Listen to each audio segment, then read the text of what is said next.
Hey there, let's talk about my digital artifact in its beta stage. My name is Cody. You can find my creative portfolio by following the link in the description.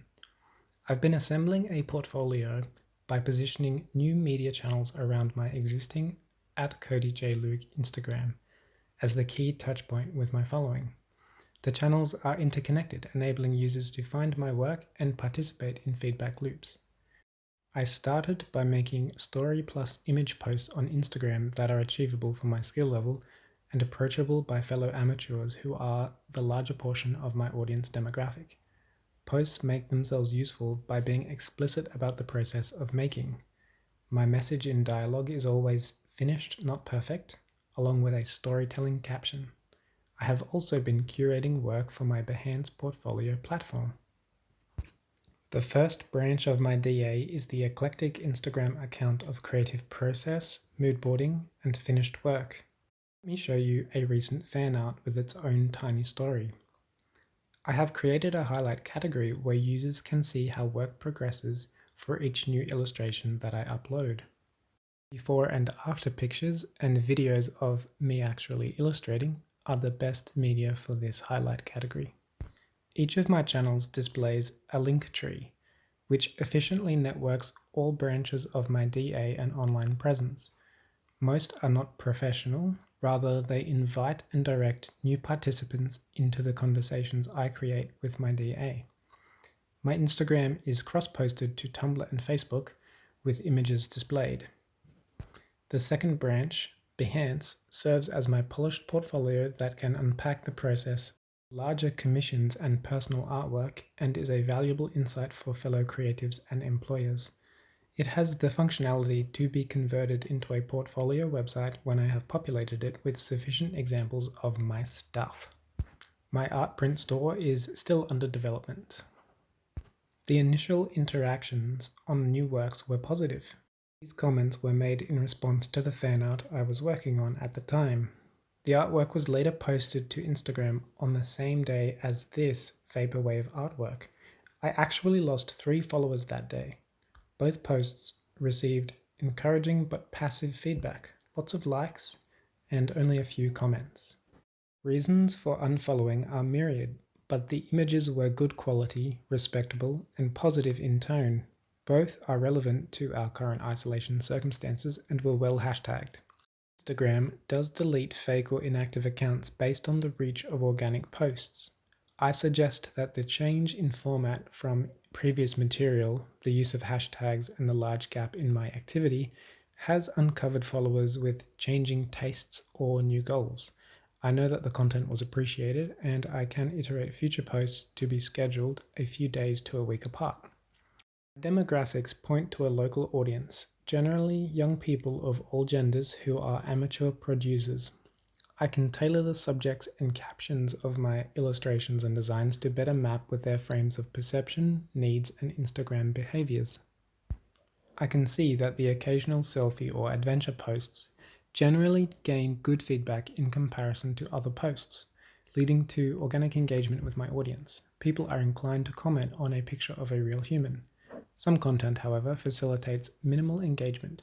They are older posts that I am now archiving as part of a feedback loop that is long overdue. A strange thing has occurred. Curated Instagram accounts have requested permission to repost my content on their pages. My research reveals that reposting allows curated accounts with their own themes or brand to make use of user-generated content which supports their brand, making it more trustworthy to their following.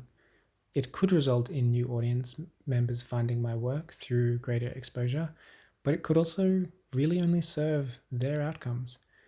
I unfortunately rejected one such request, believing it to be a phishing attempt. The account connected with this new request seems legitimate.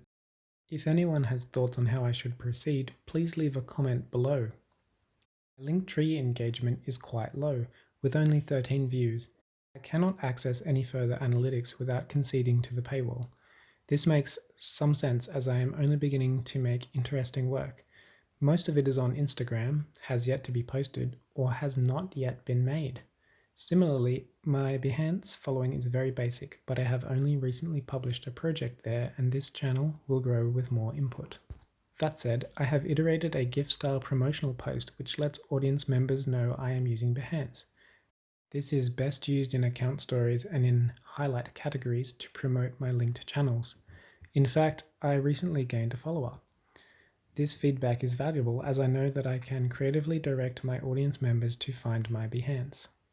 I now employ hashtags in all my posts, often hiding them in the comments. I tested tagging old posts and it works. The sludge puppy got a new like within the same day. I may even redesign this critter. Hashtags used properly can attract fresh eyes. The artifact is complex and not super useful. It is the opposite of fast, inexpensive, simple, tiny.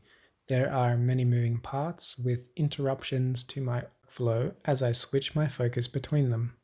I end up seeing small advances in each branch with minimum increase in engagement overall. I have made 3 new followers and lost 3 since my pitch. To simplify my DA, I have decided to focus on regularly scheduled content creation for Instagram. Iterating on the good engagement around fan art in isolation and tiny stories. I will put time into using hashtags, stories, and highlights to increase the reach and utility of my efforts. My other studies are suffering for the time I put into emergent media, so I will endeavor to regularly produce Italian comprehension graphics as a subcategory of creations. Something that I noticed about Duolingo's Tiny Cards mobile application is that not all words in a set have their own graphic. As a user, it certainly feels unfinished, a potential problem that could be solved here. While I have more commissioned work to share on Behance, the sheer number of fields and extra documentation of the medium make this time-consuming, so this will be a secondary goal of my artifact. Opening an art print shop requires the development of a niche and original concept, which I have not confidently found. The print shop will be a tertiary goal of my DA over the coming weeks. Instagram remains the crossroads of my networked channels and audience members, and it deserves a little more love at the level of content making and audience participation. Thanks for watching my beta rundown, and don't forget to follow my Instagram if you're looking for fresh and strange creative content weekly. See you out there.